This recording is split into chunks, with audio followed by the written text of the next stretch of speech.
Here's what some people are saying about the Projection Booth podcast. The Projection Booth is single-handedly the greatest film podcast you could ever listen to or could possibly want. Top notch. 5 stars. This has quickly become one of my favorite film-related podcasts. Always interesting. A completely unpretentious yet fully comprehensive look at films from all genres. The Projection Booth podcast, with new episodes available every week at projectionboothpodcast.com.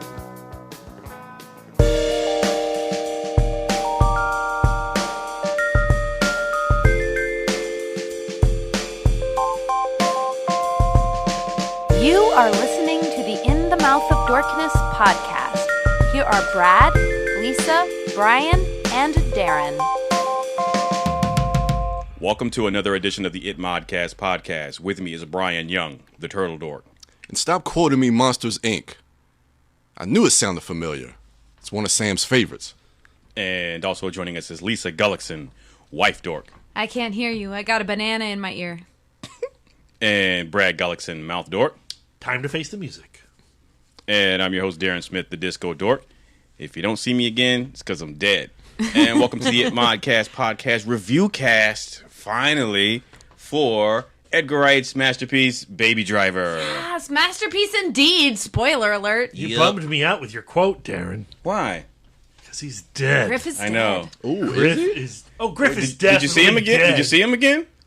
That dude's dead. Did you not see that shot from behind? The elevator doors closed on him. He looked left, he looked right, or in reverse. And he's Griff gone. is dead. It's John Bernthal. It is. Did you see him again? It's John Bernthal. Dead. Who was Shane? Dead. Shane's dead.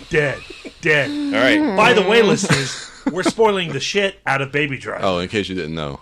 But it's okay because you've already seen it multiple times. I hope Absolutely. so. Like us, right? It did have the largest opening of an Edgar Wright film ever this past weekend. That's Penance High for five, Lisa. Oh, High it's five. financial. High five, Brian. Yeah, financial. High five. That was great. Those I are was real. looking forward That wasn't to that. Foley art, guys. We really high-fived. It Yeah, we felt did. great. We do that shit. For me, I feel that makes up for the box office, the really bad box office of Scott Pilgrim. Yeah, because that's a film that you hear about that on the podcast. Every fistful. And rightfully so. But I think that finally the world gets to see in Edgar Wright and his ability what fans of his films have been seeing for years. And so the fact that it did really good and it looks like it's going to continue to have legs, especially in this movie season. We're in summer right now, Yeah. so we're Baby Driver won summer. yeah. Totally. I think that this is a next level film in his career. Yeah. And so let's talk about this next level film in Edgar Wright's career.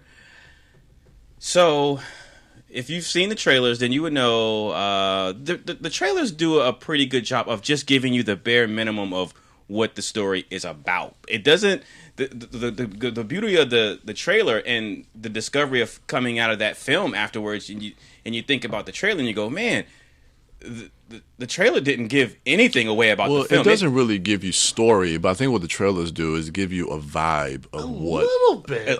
But Baby Driver, like it, for me, I think it does a good job of playing all of its best cards close to the chest because. So I mean, yeah, I agree. The trailer gives you the IMDb logline, which is after being coerced into working for a crime boss, a young getaway driver finds himself taking part of a heist doomed to fail. And, the trailer, I remember watching that movie in the theaters and going, all right, it looks interesting. I'm really excited because it is an Edgar Wright movie, so I have confidence that we've got something special here. But not until you're watching that opening scene do you realize how special an experience you have. That opening heist with Barenthal, John Hamm, Ansel Elgort. I can never say his name properly. I apologize. Because it's got too many vowels and R's and stuff. It's weird. And Aiza Gonzalez. That heist set to bell bottoms from the John Spencer Blues Explosion.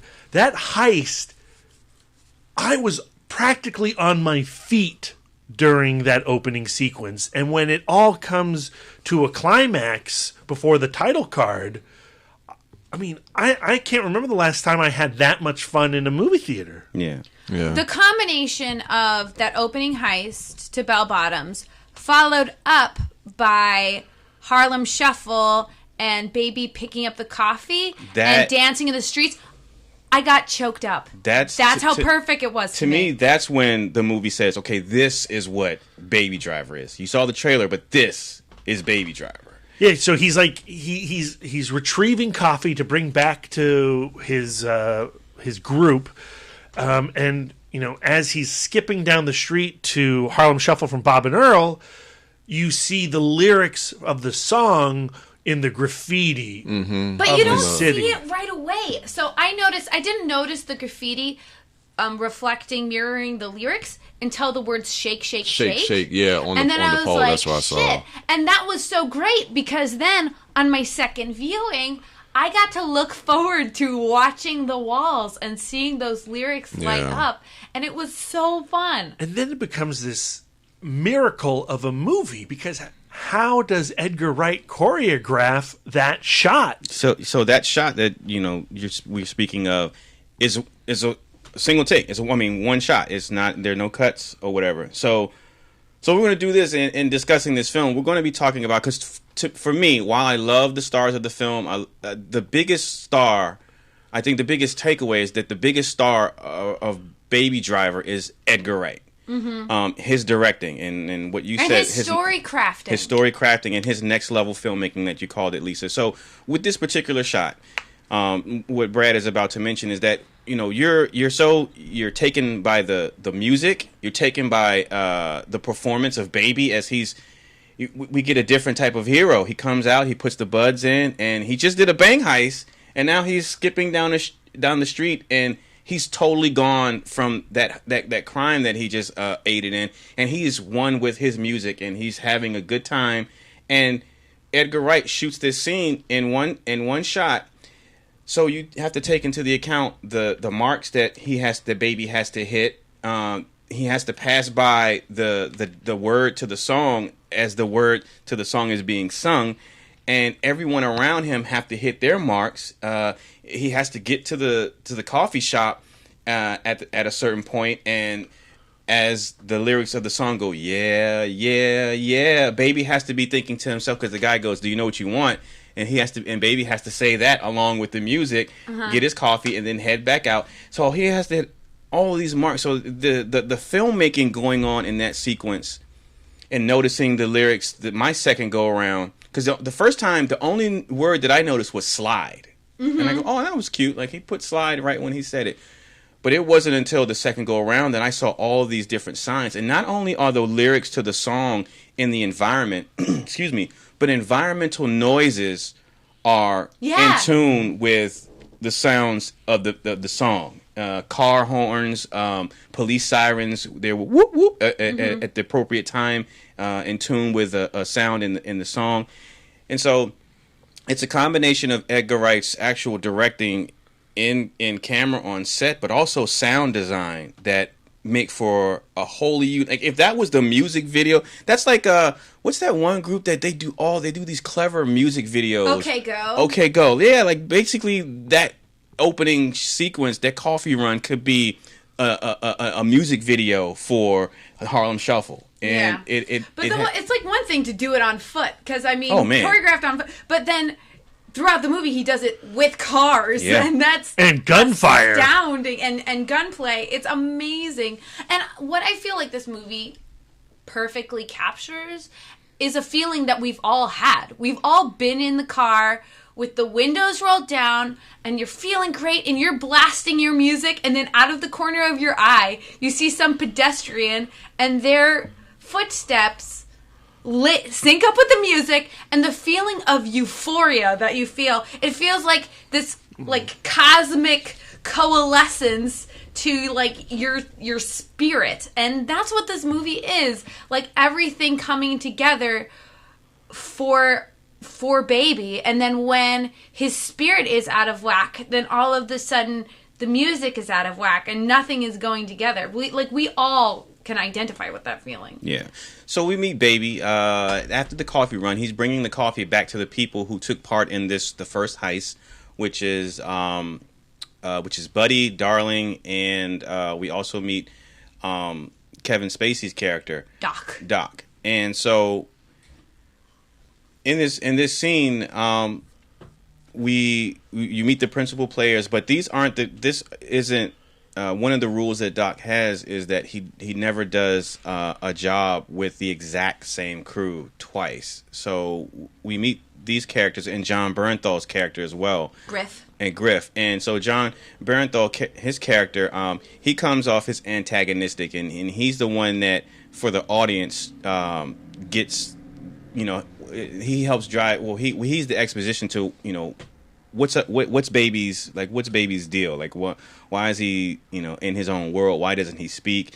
And through him, we get an idea of the type of relationship and respect that Doc has for Baby. Right. And so, they just pulled the score. They're divvying up their cash, and they're going to go their separate ways. And so I'm going to go to that part where it just ends up with Baby and Doc in the garage. But do you all want to hit on anything between the coffee being brought to them? I just want to again state how John Bernthal is stealing my heart with every performance. Yeah. He is an actor who, in The Walking Dead, I really could not stand Shane. Yeah. And I really disliked everything about him from the performance on. And I had put this negative, blanket on John Bernthal after The Walking Dead. But as I've seen him in, Wolf of Wall Street and this film, and Sweet Virginia, which still hasn't gotten a theatrical release, and I just can't wait until that movie sees distribution, probably in 2018. The more I see of John Bernthal, Sicario. Oh my God, Sicario. Yeah. I can't wait until we get a lead performance from him in a vicious, hard R action film. And he's barely in this movie. Yeah. And he, as you said, Darren, he's just there to poke and prod Baby and to figure out what's his deal and let the audience, figure out all the stuff about tinnitus and all that kind of thing.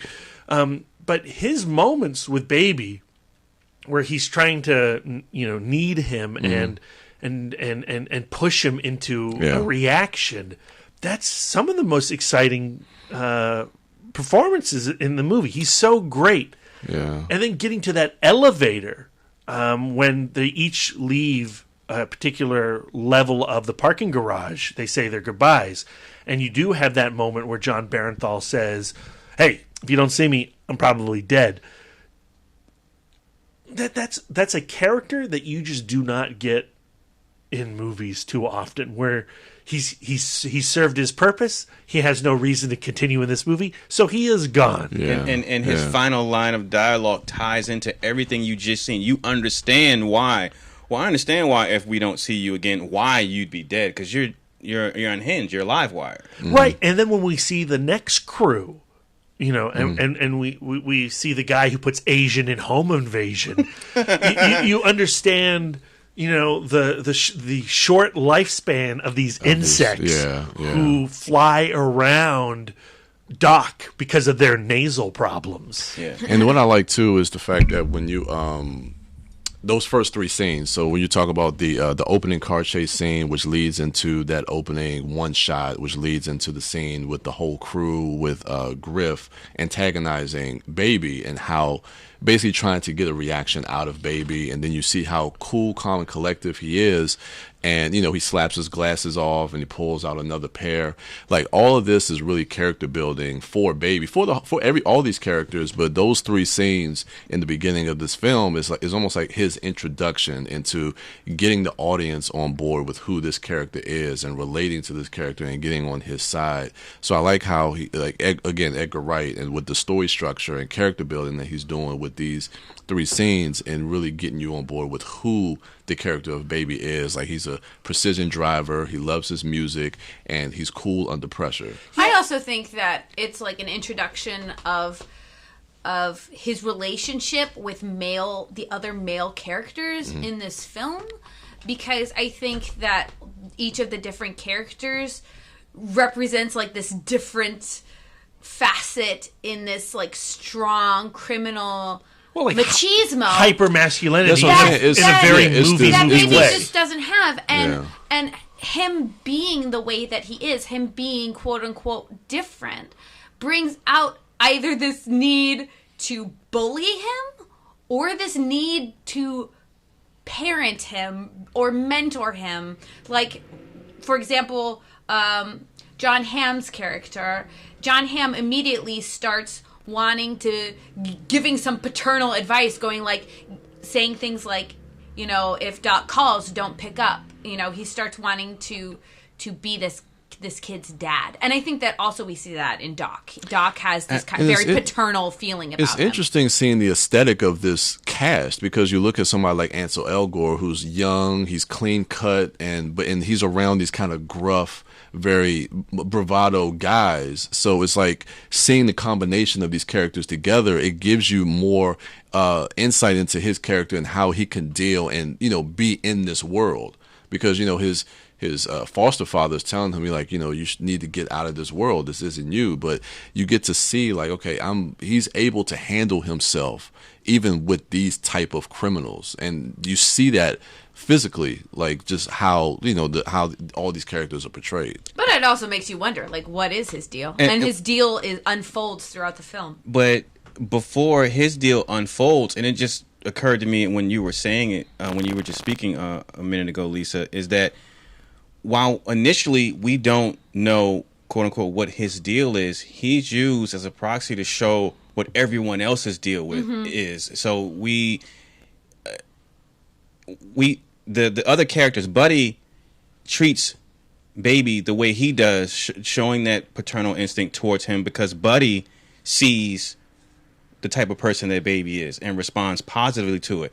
Griff sees the type of person that Baby is, and it makes him feel, you know, it makes him feel not offended, but it shows, it pulls out Griff's character. He becomes a bully, right? And so and Doc sees who Baby is, and he reacts accordingly. So we see who all these characters surrounding who they are as characters because of how they view and treat Baby. Right. But the brilliance of Baby Driver is how we're introduced to all these characters, and the story takes them in ways that you could not anticipate. Mm-hmm. But Griff says something to him that, now I'm thinking about it, kind of foreshadows what is to come. That's where his whole point for being in the movie. He says at some point you're going to have to get blood on your hands. Mm-hmm. You know, and that is ultimately what ends up happening through the course of this film. That's his whole point for being in that movie, is for that line of dialogue, I think. I mean, he's great in it, but he delivers that. The second time I saw the film, well, actually the first time I saw it, when he said that, I go, okay, that's okay. Like you said, Brian, that's foreshadowing. That's the thesis statement for Baby's character. Because right now, he, like you mentioned, he's the clean cut one. Everyone else is gruff and rough. But there's going to be something that's going to happen that he's going to have to, you know, at the end of the film, he's not going to be viewed either himself or by the audience as so clean. Yeah. There's also a huge age gap, and I think that the clean cutness is because he's young, super young. Yeah. So after that, everyone goes their separate ways. But before that, there's a scene between Doc and Baby in the garage, and we get a little information as to a little inkling into their particular business relationship, I'll say. You know, so why is Baby driving for criminals? So apparently he's paying off a debt to Doc. Yeah. And he's almost paid off. And so, you know, after you know this gig, you know, his cut before it's given to him, you know, a large portion of that cut is kept by Doc for the debt that Baby owes, and he's given a small portion of it. And then Baby says something to the effect of, some dialogue is exchanged to the effect of, well, basically like, one more and I'm done, right? And Doc says, well, one more and we're square. And we're straight, and that gives you an idea that, well, yeah, you're going to be paid off, but you're going to still be in this guy's pocket. He's I have questions about the timeline, because, like, how old do you think Baby was when he stole that Mercedes? Well, they talk about at the end of the film, he's tried as an adult, so the youngest he could be is like 18.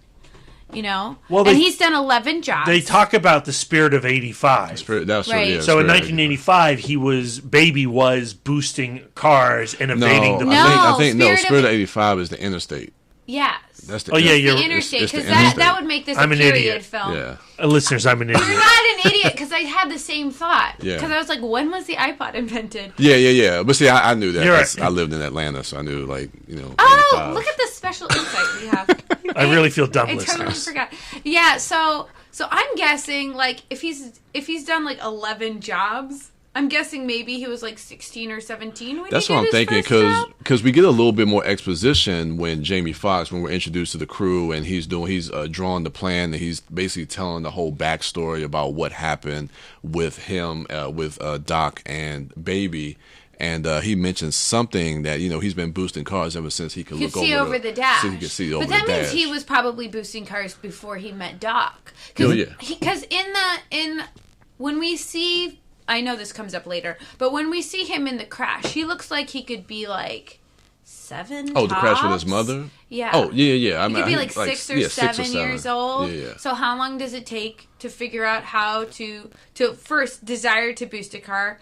So I'm guessing he's boosting cars by the time he's like 12 or 13. I'm thinking like 13. Yeah, Yeah. something around that time. And then I like the idea of the spirit of 85. He was like 2 years old. He was a literal baby driver. Okay. And then that, yeah. Because I'm thinking in the context of the film, he's about 23, 24, maybe. Well, Ansel Elgort is 23. But the character of Baby, I feel like he's like 18. I feel like he can- really? He feels really young to me. Okay. But that just could be because Elgort looks like a child. He does, but also the fact that he's so young is kind of a phenomenon. Everybody's going like, who is this kid? Okay. Where I feel like, I don't know when you become, nobody invited me to be a criminal, so I don't know how young you start. But I wouldn't know. We'll talk off air. Yeah. So after this scene where we establish that Baby is indebted to Doc, and everyone goes their separate way after this heist, we follow Baby home, and we get some more insight into his home life, and we meet Joe. I love Joe. So talk about Joe. Joe is I went through my original notes from the first time I saw this movie, and the first time I saw this movie, I called Joe his roommate because I was not sure. But Joe is Baby's foster father, and he is deaf, and both he and Baby speak sign language at home, which I find such a beautiful detail because I don't know, it just like being a deaf person, I think is like such a unique perspective on life, and the fact that they can still they bond over music, and they act pretty much like roommates in the home, as equals in the home, because Joe is also in a wheelchair, so a lot of what happens in the home has to be done by Baby. I think it's a really interesting kind of father-son relationship. Yeah. And actor C.J. Jones is actually deaf. I was wondering that. Okay. I did not know that. I think that's so cool. Yeah. So we see Baby taking care of Joe and Making him his peanut butter sandwiches all the way to the edge. to the edge. Yeah, and we see Baby pulling up, paneling on the floorboard, stashing his money away. Yeah, and thinking that Joe's asleep. So he's like being noisy with his money, like flipping it like a flip book, and then picking up the to thing. the soundtrack, to the score of the movie. Exactly, Yeah. and then putting it under the floorboards, and of course Joe hears everything. And so we see. So during that initial, after the coffee run, when Baby brings the coffee back to the gang, there's some dialogue between Griff and Doc when Griff is, it's in the trailer. And he asks, "Is he retarded?" And then Doc says, retarded means slow. Was he slow? And then Griff goes, "No." So Baby was recording all of that. So after he makes Joe his sandwich with it spread to the edges, and he stashes his money, we see Baby in his room taking that recording and making his own music. And this will play key into the story later on. It's a great setup. And I also think that it's a great exploration of the internal rhythm of everything, because if you take any piece of dialogue and repeat it, it becomes rhythmic, mm-hmm. which I think is really cool. Yeah. Which I think is really cool. Mm-hmm. Which I think is really cool. And so after that, I think we get the next, we meet the next group, or does he go to the diner? I can't remember. I know those are probably the next couple of scenes, but yeah, I mean, we meet the crew and he goes into the diner. I don't know which comes. The second crew. The second crew is. So we have. They're not the brightest. I love the second crew, though. So much fun. It's they are. The first crew is cool. It's like movie cool. You got John Buddy, Hamm. darling. You have Gonzalez. You have Barenthal. But then the second crew, you've got Flea. Throws a completely different dynamic on the entire situation. Mm-hmm. And then you have Jamie Foxx. Who Yes. he steals, to me, Jamie Foxx steals the movie. He He does. is so terrifying and Very. funny and terrifying. Very terrifying. When you think about Jamie Foxx's character and his funny and terrifying and being successful and pulling it off, when you think about that from an actor standpoint, he's so great. He makes that joke about there's a scene later on when someone gives a monologue and Jamie Foxx jokingly and patronizingly says, "Oh man, that was amazing. Give that person an Oscar." A riff on him being an Oscar winner, but then you see why. And granted, this isn't, you don't think of Baby Driver initially when you think of the Academy Awards, but look at Jamie Foxx's performance in selling that character, selling that madness, that intensity, that scariness. Like and that bravado, to use Brian's word. Yeah. But that's the thing I love about Jamie Foxx is because you see him, if you look at his career, his performances, like he brings a certain intensity to his roles. I think it's something like Django Unchained. And then if you flip that and put him on a villainous side, it just the way he's able to, like you say, be terrifying in that role, and really see him having fun with that. To be able to play the other side, to be that menacing evil person, it was just a joy to watch. Well, and he throws such a unique dynamic into this group. Yes, I mean, he is a terror from the first seconds he's on screen, and the way he is observing Baby in a similar fashion to Barenthal, but there is a viciousness and there is an impending doom to Jamie Foxx's he's a loose character. cannon. He's a loose cannon, and you believe him because even before you even see him shoot or kill anybody, like in that opening scene where he says, "I'm the crazy one in the group." Like when he says that, you believe it. And the genius of Baby Driver is how Edgar Wright uses bats in the narrative as far as his sleight of hand towards the audience. Right. Because you think, he's the antagonist of the film. He's the guy that at the end of the film, Baby's going to have to contend with this dude, and it's going to come down to him and Baby.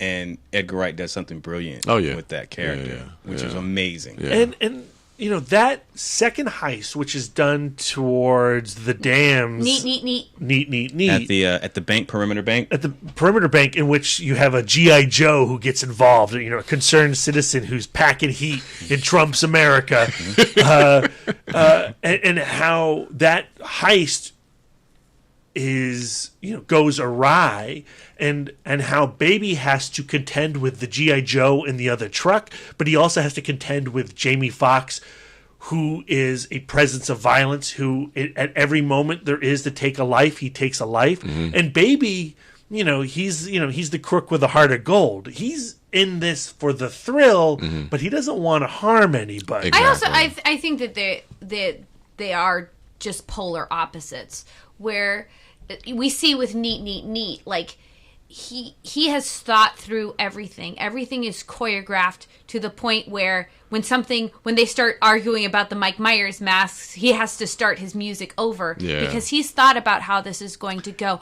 Where Bats is trying to throw a wrench of chaos into everything, and Bats thrives on things being chaotic. Yes. So there are these polar opposites at battle. That also speaks to the brilliance of Edgar Wright, knowing that he needs to extend the Dam's 1-2 punch punk rock song a few extra seconds to get that whole car chase but that in. happens twice because the first one because we stayed for the Q&A, because of course we saw this at the Alamo Draft House, which was followed Humble by brag. the Skype Q&A with Edgar Wright. And the original one with Mike Myers' argument was in the script. And then the second one was added later because after they did the choreography with the actual cars and with the physics of actual cars, everything got slowed down a little bit. And then they added the second rewind. But that choreographed nature was in the script. Yeah. So, Brad, you mentioned. Oh, go ahead, B. Well, I was going to say, as far as that action sequence, what I love about it as well is because we're building story, like the storytelling that's going on with that action sequence. So we see Jamie Foxx kill the security guard, and then when the and we see Baby's reaction to that. Yeah, his reaction to that. Maybe this is the first time he actually saw someone get killed as a result of because his reaction to that, he looked thrown. Yeah, absolutely. And then during the car chase, when Jamie Foxx is trying to shoot the other guy who's chasing him, and you see Baby like turn the car to stop it, and then when they have to like evade that car and get into another car, the lady with the baby, and then we hear about what's the dude, the Asian Lanny June. Yeah, you hear him say like, I lost my gun, and then you see them fumbling. So all this plays into later on what ends up happening to him, the whole idea of like, okay, did you make me miss that shot? So this whole action sequence is building the narrative and building the story and the thread of Jamie Foxx. Yeah, without having to go through a whole bunch of exposition. You're basically doing the exposition and the storytelling through the action sequence, which I thought was brilliant. And we also get to see Baby trying to make the right thing happen. When he sees the baby in the car, he pulls the baby out and gives it to his mother. When he sees that Jamie Foxx is going to shoot the Marine, he maneuvers the car so that does not happen. He is still trying to control the chaos and still try to keep to his own moral code, in this context. And Brad, you mentioned moments ago how Baby's just doing it for like the thrill, like he loves doing it. And I think in the beginning that is there, even to the point where, like you mentioned, Lisa, when he sees the threat of violence firsthand, he actually sees it, he's thrown. But I think that plays into his character arc in that, just doing it for the thrill of it, being an accomplice in these felonies, in these crimes, is irresponsible. And then at the end, you see Baby, his arc is going from someone who's being irresponsible and being oblivious to, the damage that he's doing, even just by being a wheelman, to him taking responsibility for that at the end of the film. Yeah, and so I think that you mentioning that, Brad, that was a good point for me, because initially when I saw it, I was thinking that didn't really stick out to me, because I was thinking like, man, like Baby has the least what I was trying to find, like, what is his character arc? But you mentioning that subconsciously on my second and third watch, that was something that stuck out to me. Like, okay, well, yeah, like he's getting his hand. He's going to end up getting his hands dirty, but he's taking responsibility for it at the end. And so anyway, they have that heist that goes awry. They meet back up, and to divvy out the cash. So we get a sense of this is how it goes. So it mirrors the first heist, and they do the heist. They switch cars, and then they meet back up. And Baby's sent on a coffee run, and then he comes back. So this time, when he comes back with the coffee, No-Nose is there, Bats is there, but JD's missing. Right. And also on his return trip from the coffee shop, the Harlem Shuffle is missing. He has that one moment where he bumps into a pedestrian. The skip to his step. The is synchronicity missing. Of everything is gone, because now he's spiritually unaligned with the universe. Yeah, he's thrown off. And so let's talk about that, because at this point we get another, like you said, character building, Brian, because what happened to JD when he's not there. Yeah. And then it doesn't help that Jamie Foxx goes, he won't be drinking. No, you can just put it down. We'll drink that. And and the glee that he has in and telling Baby this, and the glee that Bats has in Baby's discovery that JD isn't there. So that happens, and so then we have the scene. We have to talk about Deborah. We have Baby meeting Deborah now. Well, That's after he dumps the car, because we go from that, because then he has to sunset that ride. He has to sunset that ride. Which, well, I mean, we talked about this before. I thought that was a great scene to the song "Easy." Lionel Richie, Commodores. Yeah, and like you were saying, like with the synchronicity of the music, and I was telling Brad about this off air beforehand. Is like just the way Edgar Wright. Technically, another technical point I wanted to make is the fact that that scene is in slow motion, but the song is playing regularly, and at that being synced up, like you say, it almost feels like they had to shoot this like a music video, where they would probably have to have playback and double the song, so that when you play it back, because like even in slow motion, like when he runs and he kicks the thing, and you know everything is all done to the beat. Yeah, it's all done in the beat, but the was film that in slow motion? Yep. It was in slow I motion. do not remember it being in slow So motion. it's just interesting how they would have to. I mean, it's easy to do it when it's shot in 24 frames, but when you have to slow it down and still keep it in sync, I just thought. I mean, it's such a simple scene, but technically, there's still a lot that you have to maneuver to make that work. And again, on your second and third watches, which we've done, that song and how that song keys into his relationship with his lost mom is brutal. Yeah. Yep. Yeah. Then I guess we get to Bo's Diner. Yeah. So by this point, we've had some flashbacks of Baby in the car with his parents, and we know that his mom was a waitress, but she really wanted to be a singer and did get the opportunity to record some, which Baby has fond memories of. But what I think stands out for me in the flashbacks of him with his parents is that when his parents are in the front seat arguing, he has his headphones in already. So he clearly already has this relationship with music. Yeah. And when his dad is screaming at his mom and his mom is driving and sobbing, the dad turns around and points at Baby. And I wonder, and my theory is that they're arguing about Baby and the person that Baby is growing up to be. The fact that Baby is different. Do you guys, have you thought about that? I had not thought about that. Because I do wonder, like, because I know that a lot of the person that Baby grew up to be was a coping mechanism for dealing with the loss of his mom and dealing with the tinnitus and drowning out the tinnitus. But he was already listening to music before that, and there was a tension in the car. And I think that the fact that the dad turns around and points at him is on purpose. I wouldn't disagree with that, because there are moments where, I mean, there's certainly a connection that he has with his mother, and even in the scene in the laundromat when Deborah is asking him about, you know, his mother, and he was like, "Well, you lost your father too." He was like, "Yeah," but he skips past that and says, "You know, I really miss my mother."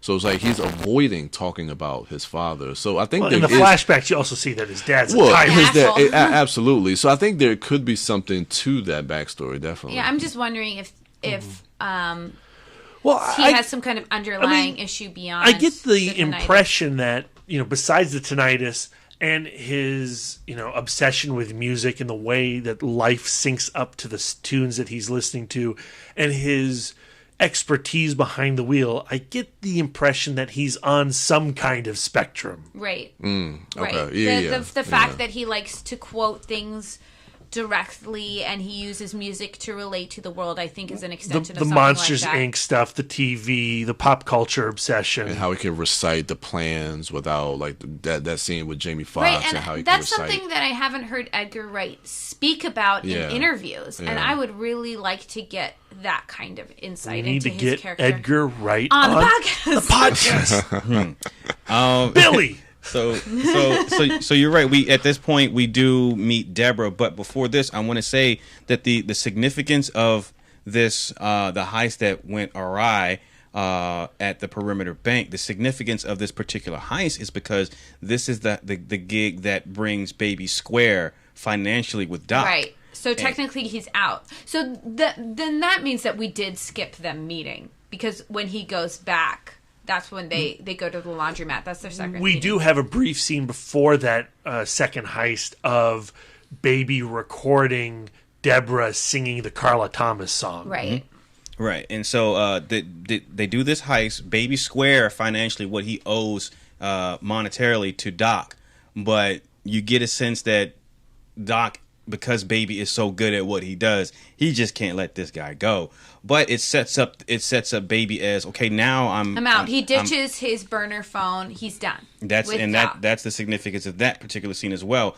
But so at this point, like, so now Baby's free to be happy and not have to be in this world of crime. So this frees his life up for Deborah. And so we have that scene now. Now we're in the diner where Deborah comes on her shift and they have their first real exchange, and that friendship, this is where it starts and it grows from there. So you want to talk about that scene? Oh, I think that scene is so sweet. They talk about names, song names, name songs. And I wonder, because I remember, like, back in college when I had Kazaa, to illegally download music. Oh yeah. I would search desperately for songs, Lisa songs. And she talks about her sister Mary having all of the songs. Sweet Monkeys ref, Mary, Mary, where are you going to? Yeah. That is right. Yeah, there's a Monkeys reference in Baby Driver. Yes. And she talks about how Deborah has no songs, but in fact she has two. But I think that his ability, the fact that he is so quiet and reserved, brings out that kind of like, oh, he's the strong, silent type. It's so cute. And the fact that he waits until he has the right thing to say, to speak. And he's not, to me, he doesn't come across as socially awkward. He has conversation. He can carry on a conversation. He can be charming to her. He made her smile and laugh, and she dug him. And so I like that even surrounded by the people in his crew, like, his uniqueness is looked at. He's sometimes like antagonized because of it, but his personality with Deborah is perfect. Who he is he's a commodity. Perfect. Yeah, it's perfect. There's a mutual attraction between the two of them that I like, and I like in that first interaction, like, he's really just letting her talk, and he's just like kind of just listening and absorbing, admiring her to a degree, and you could feel this. It's almost like a nervousness to her when she's speaking, but I like the dynamic between the two of them. I like how the mutual attraction is played out in song choices, right? So she's talking about how there aren't a lot of great Deborah songs, and he says, well, there's a really great Deborah song, and she says, yeah, I know, the Beck one, blah, blah, blah, blah, blah, and she educates him on Beck, and then he comes back with, no, I'm talking about Deborah by Trex, and then she comes back with, well, it's T-Rex. He's like, oh, yeah. So I like that they both have something to offer musically as well. Yeah. And Lisa, you've got some pretty great Lisa songs, okay? I do not. Yeah, you do. You have Lisa Says by Lou Reed. You have Lisa by Lita Ford. Hello. You have Left on Laura, Left on Lisa by the Avett Brothers. I don't know who they are. It sounds like you need to make me a mix of Lisa songs. You have Michael Jackson on The Simpsons. Lisa. I hate that one. Especially because when that came out, I was specifically not allowed to watch The Simpsons. Man. So people would sing that to me, and that would remind me of what a, outside of the culture Christian nerd I was. You had Michael Jackson singing you a song, Lisa. That's the best shit ever. So this. Are they would do the that Bart sings, Lisa, your teeth are big and green, Lisa. I'm just saying there are more Lisa songs than there are Brad songs. There are no Brad songs. There are no, because I think that this is a thing that girls do. You've never gone online and goes what songs are about a dude named Brian? I know. There's plenty of Brian songs. There is Brian song. There's lots of there's Brian's song. Really? Sad damn. I never looked it up. I don't know. So the one thing I want to point out is the kind of like the hyper romanticized aspect to Deborah's character, and she's got that old throwback. I just want to get out of here, just get in the car and that I can't afford and head west with a plan I don't have and listen to music. So it's a throwback to those films where someone want to just get away, and then they meet a guy and all right, let's just leave tonight. And so I like that. I like that in the contemporary. It's very setting. Badlands of that. Yeah. I also It's like Clarence in Alabama. the inherent romanticness of sharing headphones. Like when they're in the laundromat and they're both sharing an earbud, and so there's like this forced proximity, and because they're sharing the earbud, they have to move together. Yeah, I think but it's then so when John sweet. Hamm shares earbuds with Baby. But that's interesting though, because I noticed that with my second watch too, when they're sharing the earbuds and then the way that they move, like back and forth, and while they're talking, it's almost like a dance between the two of them as well. So I thought that was pretty cool, the way that he choreographed just that small little scene between them. Because everybody knows the violence of having an earbud ripped from your ear. It's the worst feeling. So that scene concludes with them saying, "All right, look, this is cool that we're hanging out in a laundromat, but."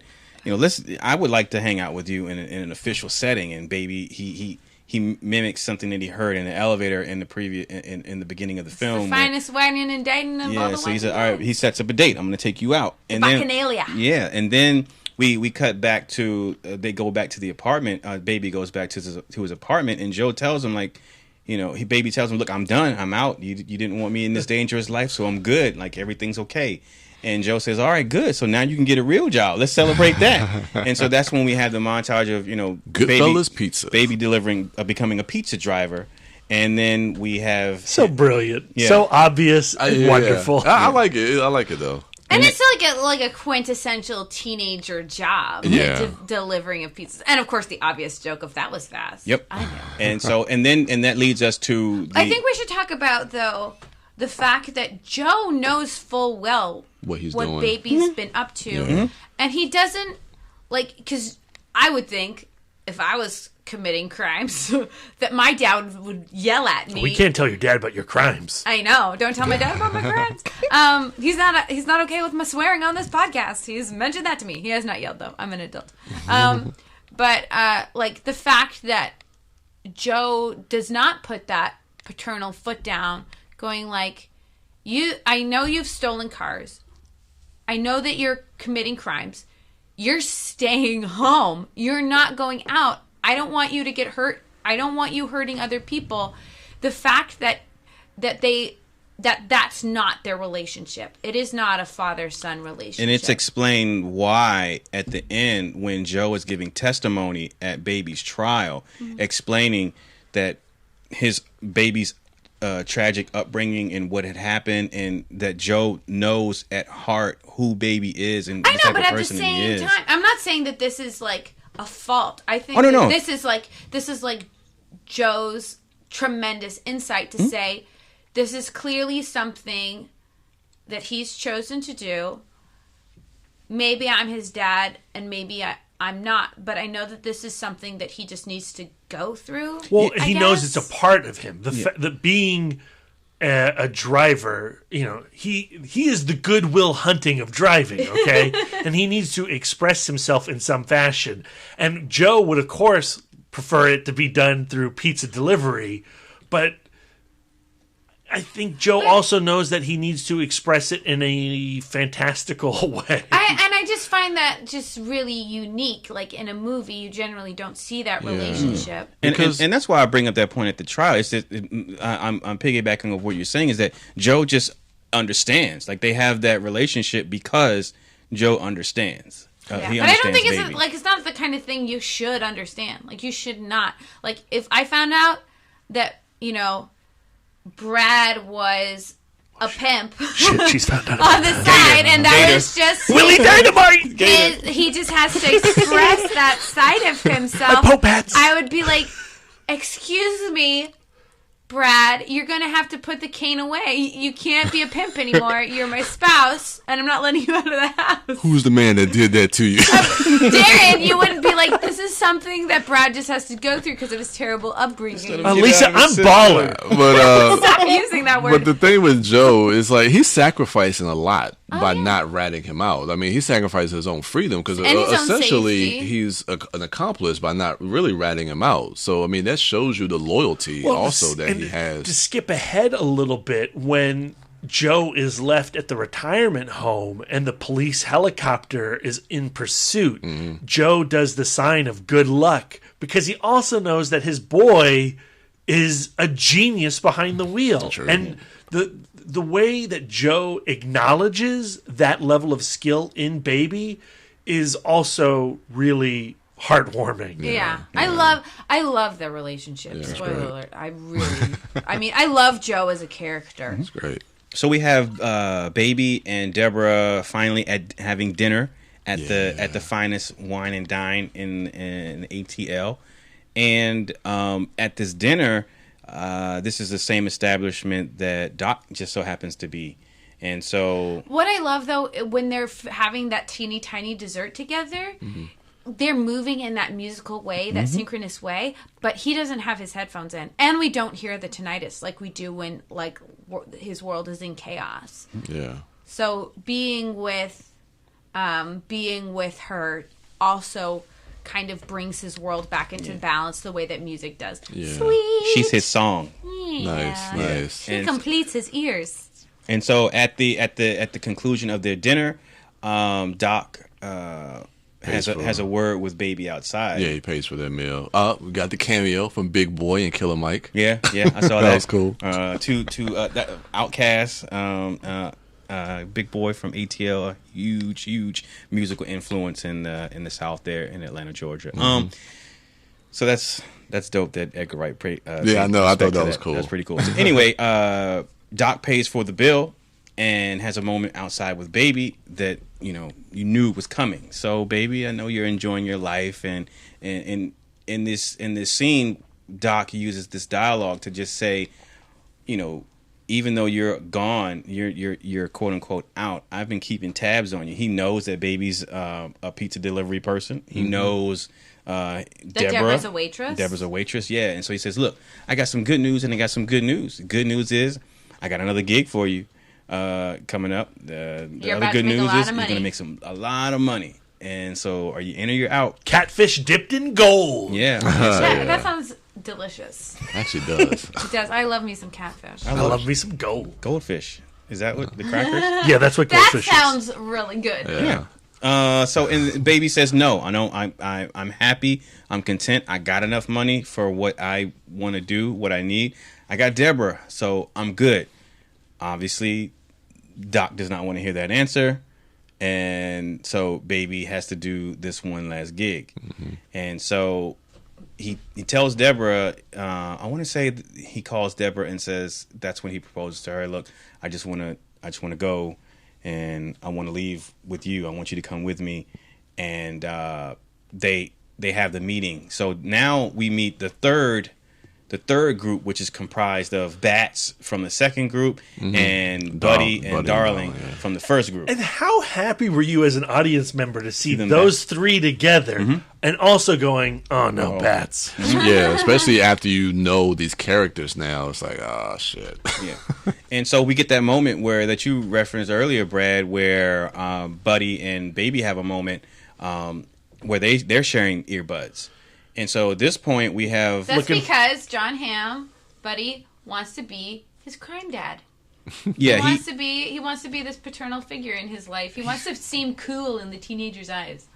And so this is where Bats has another character moment that in the Q&A, Edgar Wright said that the dialogue about, Bats has an issue with them listening to music. Like, why do you have to listen to music, get ready for, while you're doing a gig? Like, screw that. The clock starts, you do the job, and then that's it. And Buddy says, so you never listen to music?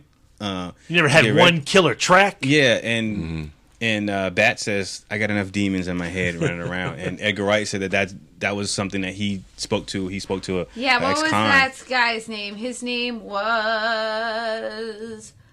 Joe Loya. Yeah, he said the man who outgrew his prison cell is his book. Yeah, he said that was a line that Joe told him in real life. So Jamie Foxx put that in the film. So that's a great scene because it's Jamie Foxx trying to figure out, okay, so not only what's the deal with Baby, but am I going to have to worry about Buddy too? Because Jamie Foxx's thing was, he says early in the film, the moment you catch feelings is the moment you catch a bullet. And so he could see Buddy, pun intended, being buddy with Baby, right, knowing that, okay, this guy's soft too, so now we got Baby and this guy I have to worry about. And then, of course, Buddy and Darling are their husband and wife, which I think is so cool. Right. As a representative of the married people, like the fact that They can rob banks. they can rob banks and be a committed wedded couple. Yeah. I like also that Jamie Foxx in that moment is telling the story about the heist he did before with the guy who with the hex songs. He would hear these songs, knocking on heaven's door. And, Hotel and, California. Yeah, and Another Boyz II true Men. story. Yeah.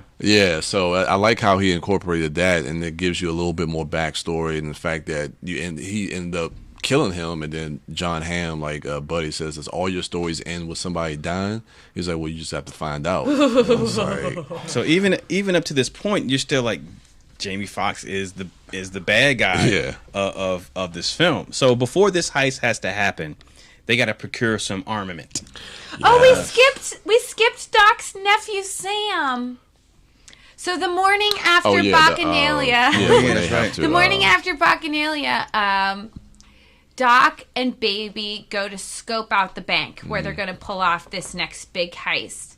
And apparently, the bank is full of money orders. And then if you have somebody who can print money orders, then you're just literally printing money. And so he sends Baby in with the nephew Sam to scope out the place.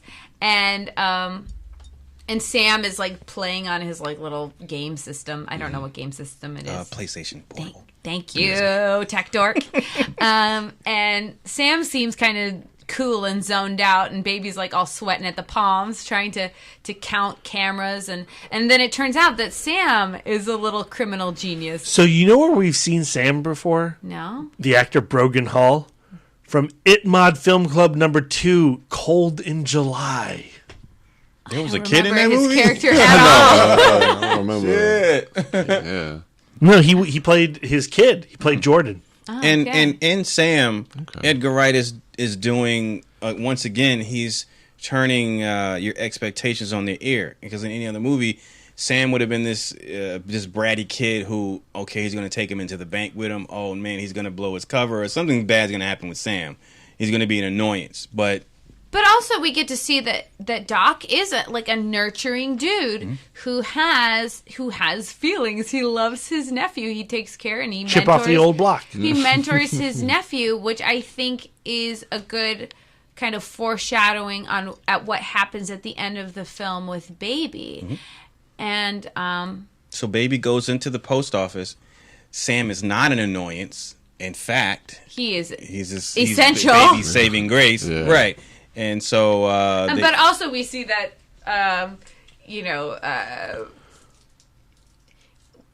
even though on the road, Baby is really good at being unmemorable and inconspicuous. In the actual post office, he makes friends with the teller right away, and they have a really sweet exchange. And he even asks if she's working the next day, which I thought was stupid, because as a person who's worked customer service, that means this dude is hitting on me and he wants to go on a date tomorrow. Which then this woman who looked to be maybe in her 30s, maybe 40s, is going to memorize his face. This young kid is hitting on me, which I think as a criminal is not a good move. Well, the Baby's off of his game now because he has Deborah, and he doesn't want to do this job. And he also doesn't have his headphones He doesn't have his headphones. So and he's socially awkward. So the moment he steps foot in that post office, he's off his game. But that teller, played by Allison King, that's right. She is so good. Really good. Really and good. The way that they have this moment together where she quotes Dolly Parton. Yeah, it goes back to music. Yeah, it's like that is just such a beautiful, and perfect moment that is necessary to set up the climax. The climax, because she says something. I think the line from the Dolly Parton is like, you can't have a rainbow without a little bit of rain. And then we see that in that last heist, it's raining, and then we also see the rainbow at the end. So it's like it's again storytelling that's all tying into each other. I did not put that together. Yeah, when she quotes the Dolly Parton line. In my first watch, I didn't notice that she was the one who was walking up the sidewalk at the end, during the last heist. That Baby, motions her like, "Don't go in there." Like, you gotta stop stuffing burgers in your face during the climaxes, man. It was the pizza. So, but the second and third watch, I go, "Oh yeah, that's her." Yeah. So anyway, a Baby goes in there, scopes the post office out with Sam's help, and then we have the scene where they have to go procure some guns for the job. Oh my goodness, best cameo ever! Yeah, I saw Lisa's reaction to him popping on the screen, and I was like, yeah, Paul Williams. So you have the butcher, who is played by Paul Williams, and he describes the whole pig. Which is great. All the weapons, the grenades, the AK-47s, all done in meat metaphor. The finest cuts. Yeah, he's all about that okja. But man, Jesus, Brad, you're welcome. And like, so to take Paul Williams, who is a music icon, he wrote "Rainy Days and Mondays" for the Carpenters. We've Only Just Begun. He wrote, of course, my favorite, Rainbow Connection for the Muppet movie. And he was on the Muppet. Like, I see him as an extension Lisa, of the Muppets. But the he's Phantom of the Paradise. Phantom of the Paradise. Yeah. So, like, he's like this music icon. And for him to be doing a cameo in this movie, talk about synchronicity in the universe. I was so stoked. Perfect. So this scene really, though, is is Bats. I don't want to say Jamie. It's Bats' scene. Because, you get him being unhinged, but you see that, there's a benefit to that. Tequila! Well. No, I think that he majorly fucked up. I think that Darling was right. That they should have just trusted Doc. And because he knew. Yeah, Bats is... He had... they were cops, but Doc had him in his pocket. Yeah, so he Bats fucked it up. He fucked it up. Yeah. He did not... There is nothing... There is no good side to having Bats around. Yeah, that's right. I mean, he saw the APD on the box, but he didn't know that those cops were the Doc. Pocket. That's And right. why else? And he was calling them cuts of pork. Like, he wasn't like he was like trying to hide being a cop. Yeah. He was overtly being like, "These are cop guns. Welcome to the cop guns." And Jamie Foxx is like, "You're like a cop. I'm shooting everybody." He likes smoking pigs. Yeah, Does, there's demons in the that head, line man. is There's so demons fun. in the head. But if he didn't do that, you wouldn't have that shootout to the music. That was good. That was Tequila. very well edited. Oh my god. Yeah. With the final explosion happening on the rest before and going tequila, the first time I watched it, I laughed so fucking hard. I thought it was so And fun. it's a great version of tequila. It's the button-down brass version of tequila. Classic. This is so great. Yeah, I mean, just that action, just the gunshots and the way everything is cut to the slams on the floor, the doors closing, and then when the one dude gets up and everything. Do you know what I love? I love John Hamm. I love Buddy cocking Darling's gun. That was the sexiest shit ever. Downstairs was cool. twinge with that one. That was cool. Don't talk about your downstairs twinges, Lisa. It was so I had downstairs twins. I was like, that's fucking great. That was cool. But Relationship goals. Frankly, just hearing Jamie Foxx say tequila twice makes the whole movie worth it. Yeah, especially that last one with the explosion. That was like the grenade in the drink cup holder. Yeah, and again, to the music, everything. It was So just good. like perfect. I would like to use this opportunity once again to talk about the brilliance that is AMC Dolby Prime. Man. This sequence, Brian, you're talking about the gunshots on beat and everything like that. Seeing Baby Driver in Dolby Prime. Preach, Darren. Oh my God! So again, I've talked about the virtues and the merits of Dolby Prime on the podcast many a times. But this time, instead of Transformers, we have Baby Driver, an actual good movie. Yes, and you saw it there as well. I've done enough preaching about Dolby Prime, Brett. I would like you and Lisa to give your opinions on the experience of seeing Baby Driver in that auditorium. I mean, this is the ultimate movie to watch in AMC Dolby Prime. You feel every gunshot in your heart, every beat to the music in your soul. It certainly accentuates the experience. And I wish I could watch Baby Driver every time in the AMC Dolby Prime, because you've got the speakers in your ass, you got the speakers in your back, you've got the speakers above. It is a visceral experience. Well, it is the ultimate experience. The speakers are not in your chair. There's a subwoofer in the floor. In the seat. In the seat? Is it really? Each seat has a kicker in it. Oh, I did not know that. Oh my God. But every time there was a gunshot, like when Tequila happened, I thought I was having a bowel movement.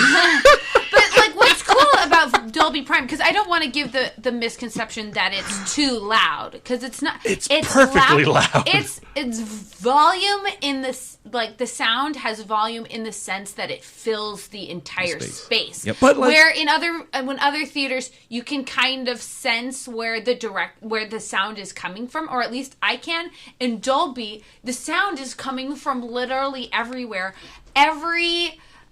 All air is pregnant with the sound of this film. It actually puts the rhythm in your body. Yeah.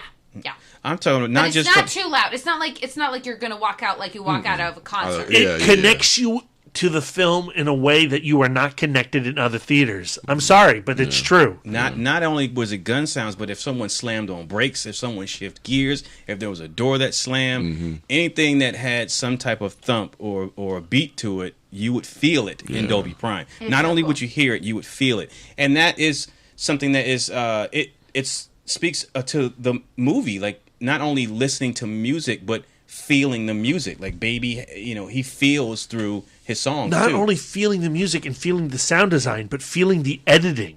The way this film is cut to the sound effects and to the film, you feel the artistry in AMC Dolby Prime in a way that you do not in any other theater. Yep. Okay, rant over. So now after this botched arms deal, we have a great scene, probably one of my favorite scenes in the diner. Yeah. So let's talk about that. So Baby, Bats, Buddy, and Darling make a pit stop at the diner where Deborah works. After they've already made a pit stop at a gas station where Bats killed a guy over literally gum. Yeah.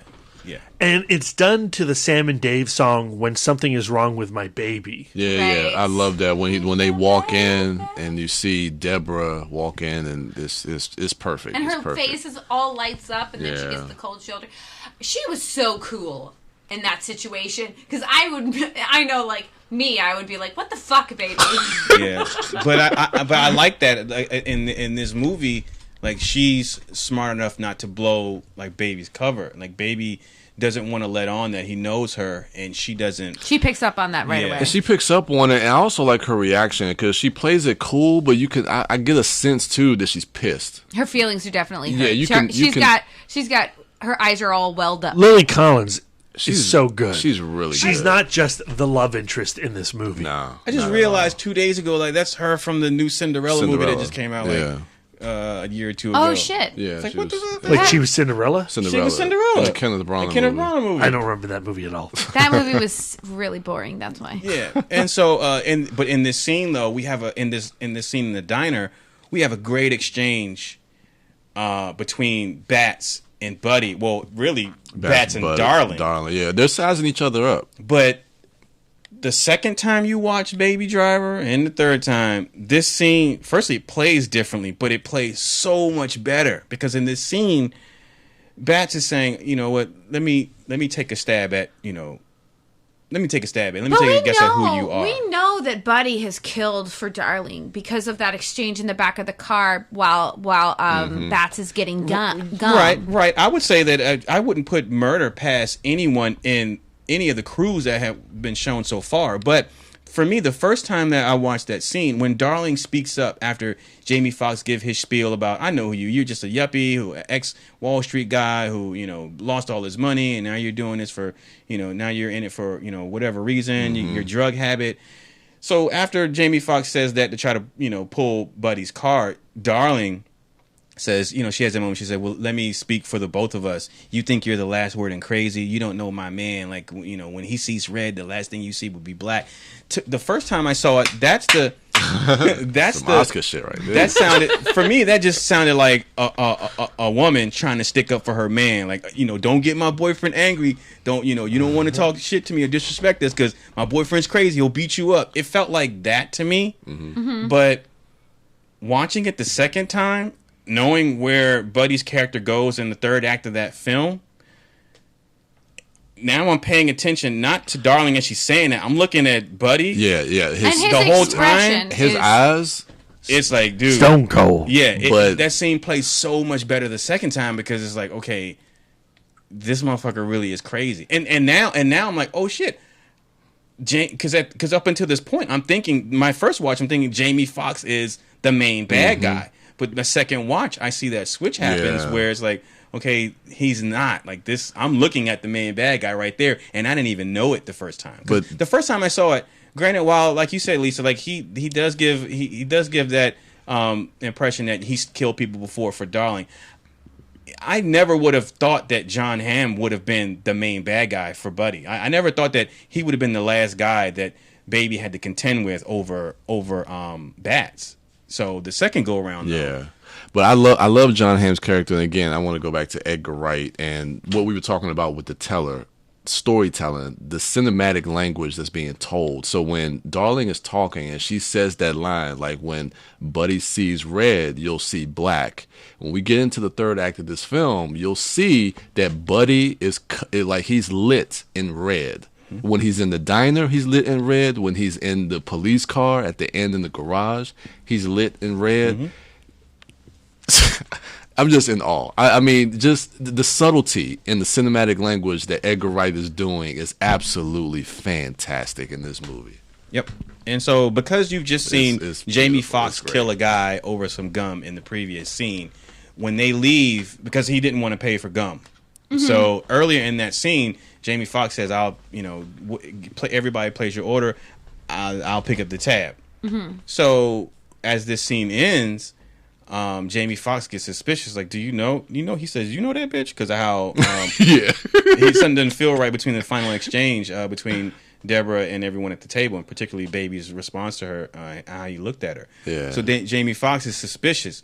So as he's about to pay the tab, he pulls his gun out. So for me, like, my initial watch was, I didn't think he was going to kill her, but that threat felt real because you know what he is capable of, because we saw it earlier. But then you have a moment where, Baby stops him, and then everyone else leaves, but Baby, he gives her the tab and the money, but then he gives her that note, says, road trip 2 a.m. So Baby doesn't feel like, you know what, I'm gonna cut out on this last job. When did he write that, and where did he get a crayon? I think he wrote it between them getting up from the table and paying. You just don't see the shot. Where's the crayon? The crayon's on the table because of the kiddie menu that we saw earlier. Yeah, the kiddie menus, that's what I was thinking, because they usually have crayons and stuff. Yeah. I would like to see that crayon. So now we're back at the at the hideout, because everyone has to stay at the hideout the night before the job. Oh, but this is when I love this scene too, because this is when Doc is about to call off the plane, because he didn't get the call, bananas. He didn't get the call, so he's about to shut everything down. So now everybody has to agree, like, okay, are we in or are we out? And I love this scene, like, again, the intensity of the moment. And again, I just want to go to the tonal shifts in this movie are done perfectly. I mean, there's comedic moments mixed in with this intensity and everything that's going on. And this is one of those scenes I thought was just perfectly done. And true to character, Bat says, you know what, fuck it, I'm not walking away. Yeah. Let's just ride the hurricane. And then so he kind of coaxes Doc into reconsidering and says, all right, well, and then also Darling says, well, baby, buddy, if you can get a guy to print the... it's Bats who says that. Right, that but he says, but Buddy's got a guy, right? And Buddy says, yeah. Once Buddy says, yeah, he has a guy, Darling goes, well, shit, let's do it then. So everyone else is on board, and then Doc says, all right, well, baby, what do you say? And Bats doesn't want Baby to have a say, but again, character. We talk about character. Doc, how much he respects Baby and what he thinks of Baby is in that moment of, I'm going to have Baby have a say so. And he knows that Baby's essential to the job being pulled off. Right. Yeah. Right. And so Baby says, you know what, let's do this thing. Let's everybody get some sleep. But Baby wants to use his opportunity. Yeah, Baby feels like he's going to leave at 2 a.m. anyway. So who gives a shit? Yeah, so Baby uses his opportunity to try to sneak out. Yeah, so because he recorded that conversation. Yeah. I mean, is this the point when he has that fantasy? He has that 50s style fantasy of leaving. Oh, and he sees Deborah when the door opens. Mm-hmm. Yeah, it is. It is. And so Baby attempts to leave, but he's met by Buddy in the garage. Yes, and this is another like paternal moment. Like he tells Buddy, "Oh, Buddy's like, what are you doing? Where are you going at 2 a.m? And he goes, well, I'm just going to get coffee. And Buddy takes what he says at face value, and then he gives him a very paternal speech of, well, if you're just going to, blow off this job and you're not going to take your work seriously, then you might as well just get your coffee and go home. Because in this family, we apply ourselves. but also because Buddy doesn't want... Do you think Buddy believes him? I think Buddy believes that he's going to get coffee. I do, but I also think that Buddy wants to push Baby away from that life. Right, he does. And so even at this moment during my first watch, I'm still feeling like, damn, like I have no clue that Buddy's going to be the bad guy. Even in my second and third watch, I'm appreciating that moment more because it's like Edgar Wright is still not giving you anything to make you assume that this guy is going to be the last guy that Baby has to contend with. Because right at that moment, who jumps in the car? What y'all doing? What y'all doing out here? Bats shows up. And then, Bats finds Baby's tape recorder. Yeah. And so now... How did Baby leave without that? Ugh. He's just off his game. He's off his game. I think Bats pulled it out of his pocket at some point. Well, it was in his bed with him. You saw it in his bed when he was like lying down in his cot. So I think that he just grabbed his jacket off of his bed and just left it. Yeah. And plus, Bats doesn't trust him. From everything that happened at the diner, I think at that point, Bats just did not trust him. Even from the second heist. Well, I mean, he's always, I can see Bats like just jumping up from his bed, seeing an empty cot, and then rolling the cot to see what was in the cot. Yeah, because Bats opened his eyes when Baby left, so he wasn't asleep. Yeah. So Bats says, "Well, buddy, now Baby has to answer for why do you have our conversations recorded? So what's this?" So he brings him before Doc, and all of Baby's go get his tapes are taken from his home where Joe is. I love that when like Baby wakes up from being knocked out, and they're sitting at the table, and the first thing. And he sees the tapes, and the first thing he thinks about is Joe. Like, is Joe okay? Mm-hmm. And then you see Bats roll up in Joe's wheelchair. Oh, my God. So scary. So scary. Yeah. But such, like, a nutty detail where he's just like, well, I want to ride in this Joe. Like, it's just so funny. And at that point, you just know Joe's dead. Like, fuck, they just killed Joe. Yeah. Goddamn. Yeah. So, but because of this, that's when Doc says, you know what? Call it off. I don't want to do this. And then Baby insists at this point to do the gig. Right. Why do you think they played one of his tapes because they wanted to see? Because so Jamie Bat says, "Oh, so why do you have this conversation recorded? Are you fucking with the cops?" And he says, "No, sometimes I record conversations and make music with it." And everyone obviously laughs. Like, what kind of shit is that? Bananas. Yeah, I know. I love that line. I love that delivery was. Yeah. And so they actually play some of his tapes, and they see that he's not lying. Yeah. He's not doing it because he's a cop or he's wearing a wire. No cop would make that excuse. Right. And so they said, all right, okay, cool, that's cool. But Doc says, you know what? Take this piece of shit back to his house. The gig is off. But Baby insists. Baby knows that if he does not pull this heist off, he is going to be killed. He's going to be killed. Joe's going to be killed. Deborah's going to be killed. He knows everything about his life. He knows every facet of his life, and that group of people would just pick it apart. Yeah. And so now we're at the point where they pull up to the post office right after a shot of Deborah sitting at a diner at 2 a.m. waiting at 2:05, and so now we're at the final heist. So let's talk about that. What song was that? When they initially pulled up and was starting to. Well, the foot chase is done by Hocus Pocus by Focus. Yeah, that was the foot chase when the cops were chasing, but before when they pulled up to the heist. I can't remember, but I know that. I can't remember. Yeah, but it went perfectly because I remember the windshields was going back and forth and it was going with the movement of that. I think that's when Hocus Pocus by Focus first comes in, and then it's put on pause. Okay.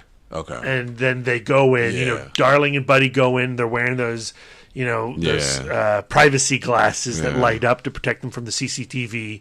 And then Baby and Bats pull around the corner to the loading dock. The loading dock. Bats gets out. That's when the nice teller comes up. Allison King sees him. He starts shaking his head. She goes away. She brings the security guard back. Bats, Darling, and Buddy come out. Gunfire. Oh, shit. It's such a great build-up. That music is great with the build-up. This is it. This is the moment of truth for Baby. They're all in the car. Baby, let's go. Let's go. Let's go. But like when Baby first pulls up to the loading dock right behind that truck, I saw Final with that Destination. rebar. I was like, you know what?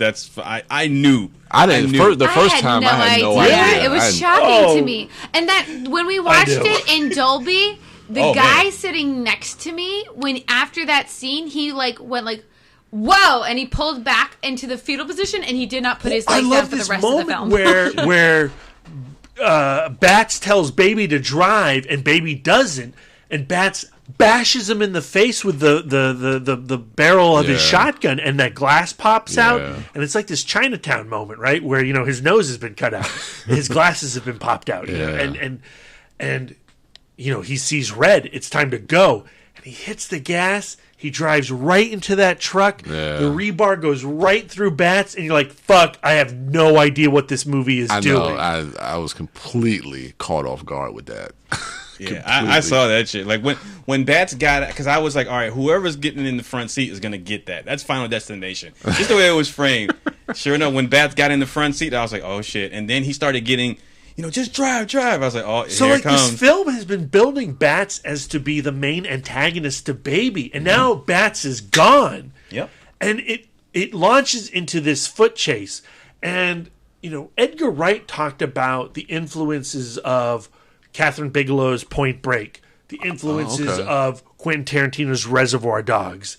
And you watch this foot chase, and suddenly you see shots from Point Break and Reservoir Dogs. It is an amazing foot chase done to the music of Hocus Pocus by Focus. I love saying that, if you can't tell. And it is, I think, the best action scene in the entire movie for me. There's in the opening heist, when they get out of the car, everyone's got like a trench coat on, pea coats or whatever, but they're all wearing white sneakers because they're always prepared for such a thing. And so I noticed that the first time I saw it, like they're all wearing tennis shoes. Yeah, Baby's a driver, but if shit goes south and they got to run, like Darling's not in heels. And the movie is this is why I love this film so much. It is the most Quentin Tarantino movie from Edgar Wright that we've had so far. He has absorbed all of cinema, his entire life, from boyhood to adulthood. And he has taken in Point Break. He has taken in Reservoir Dogs. He has taken in Michael Mann's Heat. And he spits it all out onto the canvas, onto the silver screen. And it is a wholly unique Edgar Wright experience, the same way that Tarantino does with his films. And like, when you talk about this being like a coming out party for him, you got that vibe certainly when you watch Scott Pilgrim versus the World, but this is the period. This is. I think that this transcends his other stuff because it's not an homage. It's not a pastiche anymore. It's referencing other things, but it does create something new. It is not like, because with Scott Pilgrim, he's pretty much using it. It so heavily references the source material. It is a perfect adaptation. And then it's also heavily referencing video games and but again, anime stuff, the way that the comic did. Yeah, so it's like extremely, and the Cornetto trilogy is strongly referencing a source material. Where I think that while Baby Driver does have those elements, it doesn't feel like a spoof. And that's what I'm saying? Absolutely. That Tarantino comparison is that because everyone always criticizes Chris Tarantino just apes other stuff. But I think this is even less pastiche. I think this is more Edgar Wrighty than Tarantino is Tarantino. Oh yeah, but what I'm saying is, in the same way that when people criticize Tarantino from stealing or he pays homage too much and he's not original. Well, if you take Tarantino's films, if you take Baby Driver, and you put it next to any of those films that they're inspired elevation. They look nothing alike. Yeah. They look nothing alike as a whole. And so again, Baby Driver in this season, in the summer blockbuster season right now, it's the most unique film in theaters right now. Because Baby Driver is not Heat. It's not Reservoir Dogs. It's not Walter Hill's The Driver. Mm-hmm. It is Baby Driver. Yeah, there's nothing else like it. Yeah. And so in the history of car chase and heist films and things like that, there's nothing like Baby Driver. Mm-hmm. And so that is a tremendous accomplishment on a filmmaking, on an artist level, to create something wholly unique. Every artist is inspired by other art. Mm-hmm. You know, right? And every director has seen other films, and whether how you make it your own. And so Edgar Wright does so in a way that there's no other film that you can put next to it that you can go, well, that's just like Baby Driver. That's so great, and to have a unique experience in the theater today in 2017 in our summer blockbuster sequel, prequel, remake, reboot day and age. But I think that his nuance does come from the volume of movies and the wide variety. Because we've spoken to some really wonderful filmmakers, but that haven't really watched that many movies, that don't have that facility of back catalog of Wright movies he's is watched. A sponge. Yeah, he's a sponge. Mm-hmm. Like Tarantino. Tarantino. Yeah. In that way, yeah. So at this point, Bats bites it, and I'm like, oh shit, well, the movie's bad guy is gone. Baby's only going to have to contend with the law. And again, Edgar Wright still hasn't shown that card yet. But in this ensuing foot chase, Darling, she gets killed. Mm-hmm. Yeah. And that foot chase is so awesome. Through the mall, it's amazing. So he's going through the mall. Mm-hmm. He gets out of the mall. The cops are in constant pursuit. And the same skills that he has on the road, he has running. He sees 10 steps ahead. He can pull the jacket. He can jump over the thing. He grabs the screwdriver ready to hot rod a car, right? Mm-hmm. And he steals that car, and you're like, shit, he's behind the wheel. We're going to get another awesome-ass chase. And he drives his car right into the back of a truck driven by Buddy and Darling. Yeah. You're a jinx. Yeah. And so they get out. They're going to say, all right, you screwed this heist up. Get back in the car. We're getting in with you. You're going to get us out of here. But at this moment, Darling, she being Darling. Yeah, the cops got him surrounded. She steps out with her submachine guns, and she gets killed. So this is the moment where Edgar Wright pulls that card and says, this is your bad guy. This is who Baby has to contend with at the end of the film. And Buddy this is becomes where we see the toxicity of Buddy's machismo, because his vulnerability is this is his hypersexuality with Darling, very overt sexuality, and then this hyper chivalry to the point where he is no longer rational. He's no longer a human being because his woman is dead, and he is now just an animal, and he's going to track you down. Mm-hmm. And true to Darling's word, he saw red, he saw her blood, and now he's going after Baby. And so how sweet was her double-breasted maroon trench coat? So awesome. Perfect to be shot in. If I was going to have a death scene, please cinch my waist in a super hot trench coat. I dug it. I don't dig the fact that they had white tennis shoes on with the maroon. She could have had like some maroon kicks to go with the Yeah, I mean, it doesn't need to be something matchy, but it had to be something that goes. Yeah. What not to wear. So she dies, and then that flips the switch in Buddy. So now Buddy is in Nemesis mode. And what does he shoot? He shoots Baby's iPod. Mm-hmm. He wants to slow him down, so he takes his music. Mm-hmm. And then now this kind of neuters Baby in a way, because now he doesn't only have to contend with running away, but also he needs to find more music so that he can function. But like, how awesome is that scene where he rips off that purple Cadillac from that lady, throws her purse out, He's sorry about it, but he's got to do it. And then he wastes time to find something on the radio. And of course, the only thing playing on classic rock is Radar Love by Golden Earring. Ugh. I love, though, when he's running to the car, he puts his hand on his neck so he can feel his pulse, so that he has some kind of beat to move to. I love that detail. But that was great too, because that lady comes back at the end when we get the testimonies from all the people to really show the character of who Baby is in that moment. So he gets the purple Cadillac. He escapes. Scot-free. He's free. He's got to go back to Bo's Diner to meet up with Deborah. Yeah. Well, he goes get Joe, takes him to the assisted living, does all that. Good luck to the police in the sky. Yeah. And I love that detail. And the fact that he's taking so much time. Like, time is of the essence, and he takes the time to make sure that Joe, like, he makes the little tape of all of Joe's, preferences. Mm-hmm. He takes some real time when he does not have it, because that's who he is for other people. But then he gets to the diner. Okay.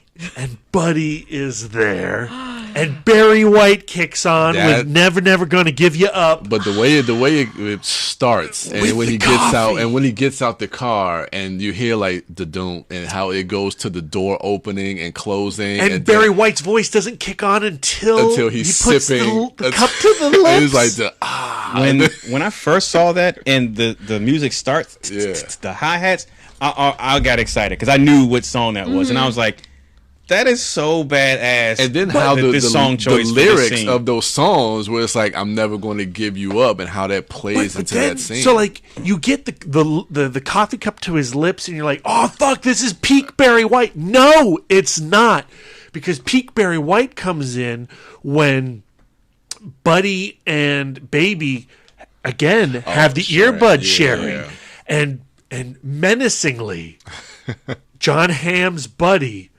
quotes the song to Baby, Never, Never Gonna Give You Up. Fuck, that song was for both of them. Yeah, it works on two levels. The song was for both of them. Yeah. Never Gonna Give Deborah up, Never Gonna Give Darling up. It's so good! And they share the headbuds, they share that song. Yeah.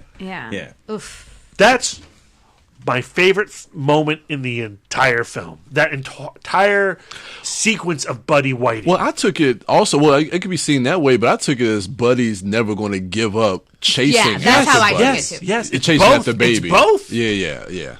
That's like it's like it was like I've never loved that song so hard in my life. Because he says it, and when he's on the floor after he gets shot, you can I'm never. What did he say?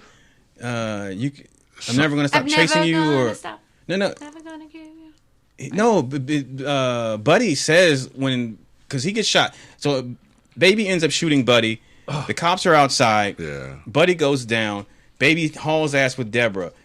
Yeah, Buddy yells something out. He says something to the effect of like, you can run, but you can't hide. I'm never going to stop till I catch you. He says what Daniel Day-Lewis says in Last of the Mohicans. I will find you. Yeah.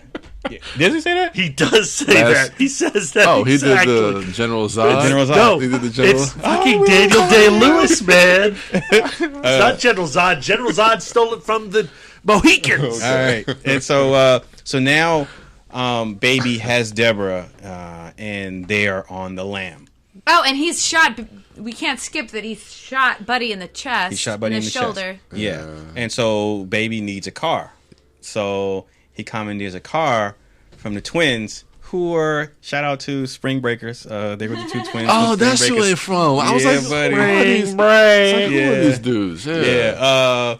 And so now he has a car. He has a Challenger. He has a Dodge Challenger. Dude, and Know How by Young MC. Young MC. Yeah. Oh. that song choice makes me laugh. But you know what? Like, it's so the beat and everything was so like, and how Edgar Wright cuts that getaway in that car to that song was just great. So where did they go? Oh, they're on their way to he needs his tape. Baby needs his tape from his mom. So they're going back to Doc. Yeah. So now we have like my favorite scene involving Kevin Spacey and Doc's character, because again, Edgar Wright takes, which I thought I knew and assumed about this character, and he turns it on its ear. And so talk about that exchange. I mean, I thought it was great. I mean, it subverts your expectations of what you thought who these characters were. I mean, you thought that, okay, maybe Kevin Spacey was going to be the character that was going to turn on Baby and either give him up or kill him. But he ends up helping him. Well, you have that scene at the restaurant, to go back, 30 minutes in the movie, where he threatens Deborah and says, let's keep her that way, pretty and beautiful. And you think, okay, well, here's another antagonist for Baby. But really, Doc does care for Baby. He has been raising him in his own fashion, the way Joe has. And in that scene where he finally says, like, okay, yeah, I was in love once. All right, I get this. Go ahead, get your mom's tape. Here's some money. You're going to have to keep running for the rest of your life. You're going to have to put the pedal to the metal forever. I'm sorry about that, but go about your way. Don't look back. Don't look back. And then here comes the cops from the butcher scene. And bananas. And I just want to say, when Doc has that moment and he decides to help Baby, it is not Edgar Wright pulling a twist out of his ass. Like there have been plenty of moments earlier in the film that clearly show that was my only thing, because like basically when Deborah walks in, he just says, "Oh well," he's like, "Go get your tape." That's what I'm trying to figure out. To me, it just seemed like no. I think Doc most certainly has serious affection for Baby. He has been using him certainly. He finds him to be a tremendous pain in the ass. But I think, honestly, when he realizes that Baby quoted Monsters, Inc. back at him, he was pissed off. Because he thought that they him and legitimately were partners. Right. And so they're in that elevator. Look, he's genuinely saying, like, okay, get out of here. Our relationship's done, but I want you to live. I don't want to kill you. And when the cops show up and bananas is said, Doc makes a decision in that moment. I'm going to fucking save you. I'm here to protect you. I'm going to die, but you're going to get away. Because like everybody else around Baby, Doc saw who Baby was as a person. And Doc knew that Baby is a good person. And while Doc is in the criminal underworld, he's not a complete asshole. I think he loved Baby. Yeah. And he proves it. Mm-hmm. And so then we get your boy... doused in red light in the cop car. Buddy returns and he fucks Doc up. Like, oh my god! I was like, okay, so he hits Doc. Doc goes over the roof of the car. I'm like, oh shit! Like, damn. Okay, well, Doc's definitely dead. Yeah, he's gone. Yeah, but then Buddy throws that shit in reverse. I know. And I was like, oh wow! Like Doc is never coming back. Yeah. But there is a shot of Kevin Spacey before reverse of Kevin Spacey's face down, and his nose is like. Crazy. It's disgusting. It's really gross. Yeah. And so now there's a chase sequence that ensues because Baby commandeers another vehicle. So they're in the garage now. Yeah. And if I'm not mistaken, it's they stay within that garage. They stay within and the go garage. Up. He's in reverse, and Buddy is chasing him, and they're like. So what song does Buddy put on? The Brighton Rock. Brighton, yeah, by Queen. The one killer track. The killer track. Yeah. Yeah. And so. That escalates up to the top floor, and then there is another great. It's a tragic moment. It's a sad moment when Buddy has Baby dead to rights, but instead of shooting him, what does he do, Lisa? He shoots his ears. He blows his eardrums. He's like he implies he's going to take. He's like, you took what I love. So I'm going to take what you love. And the first thing he takes is his hearing. Like, how great is that? Just the poetic justice of it is heartbreaking and awesome. And, like, for me, I'm like, oh, shit. So I'm thinking, like, that's the worst possible outcome for Baby. Absolutely. Like, and I'm picturing him, like, yeah, even if he gets away with Deborah, he'll be happy. But, like, this motherfucker can't hear music anymore. Like, that was like gut wrenching for me. I would rather be blind. I would rather be blind than to not be able to hear. That was gut wrenching for me. Yeah. And so, but again, like I thought that was very poetic and at the same time tragic. But so and also goes to that paternal thing because he's like, I'm going to teach you a fucking lesson. Mm-hmm. You can't hear, and your lady is dead. And it also gives Buddy. For me, it makes him that much more of of a well-rounded character and not just a one note. I'm just driven by revenge, rage, and anger, and I'm just gonna put a bullet in your head. Yeah. Like he's thinking on a deeper level. Well, and I mean, pulling it, he wants him to suffer. Because if you're dead, you're not going to suffer. Because Buddy's going to have to suffer. I'm going to have to be alive without my love. Yeah. So you're going to live without your love. It's an eye for an eye. Yeah. And so I really an dug ear that. for an ear. There you go. And so then Deborah comes to Baby's aid, distracting Buddy long enough so that Baby can get some blood on his hands. And he ends up shooting Buddy in the knee. It's kind of a Disney ending because he doesn't get the satisfaction of shooting Buddy right in the head. He falls. Isn't it kind of like that Gaston? But like Gaston. I love like Scar. The way that shot is shot. Oh yeah. When he fires the gun and it hits his ankle, and knee. No, he got shot pops in the knee. Is it the knee? Yeah, it's the knee. Side of his on either side of his knee. Okay, and how that creates the stumble to the Disney death. Yeah. And honestly, that shot of him falling, man, that's a great. It's a great shot. Effect and shot. Then the shot of him lying on the car. He lands smack on the car, and then the flames engulf him. Yeah. Oof. That's great. Yeah, it's a great shot. I feel like, so, why have that moment? Why shoot him through the knee so he falls to his death rather than having Baby shoot him in the chest or shoot him in the skull? I think it plays more so to, I don't want to say the purity of Baby, but keeping that innocence of him to a degree. Well, I think it's another moment of Baby, he aims for his leg. Yeah. And because he's like, look, I'm going to just hurt you.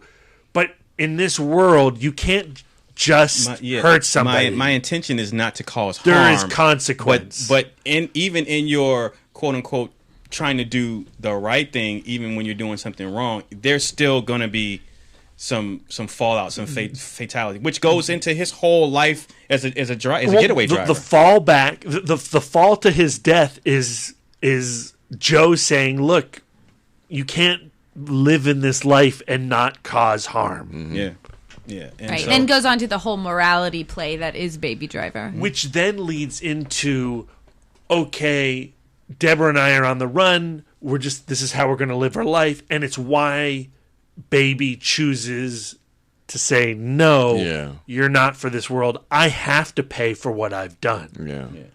And so we have a callback, and we see the significance of Lionel Richie's song early in the film, as Deborah is listening to Baby's mother's her rendition of singing "Easy Like Sunday Morning," and then that's when, oh man, that moment when Baby, because he can't hear, he touches the speaker.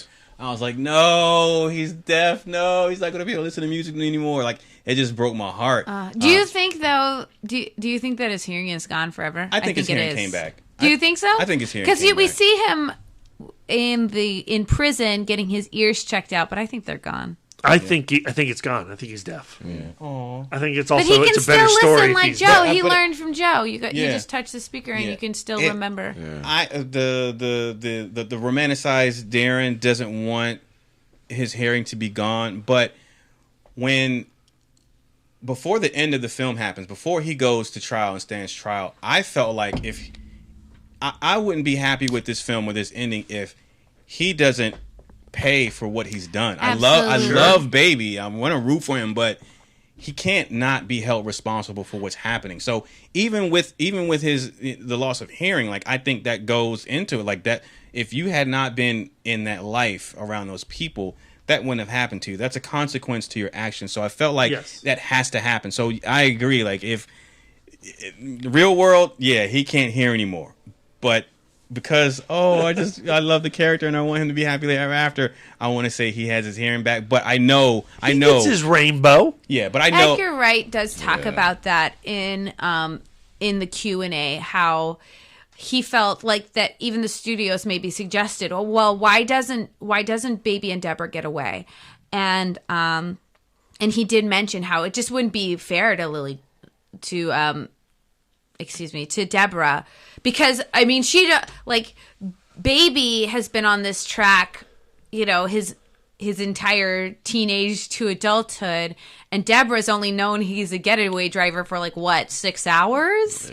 Yeah. So it just didn't seem fair to her that she would have to uproot her entire life and be on the run. Yeah. So he does time. He takes responsibility for his actions, and which I really respect.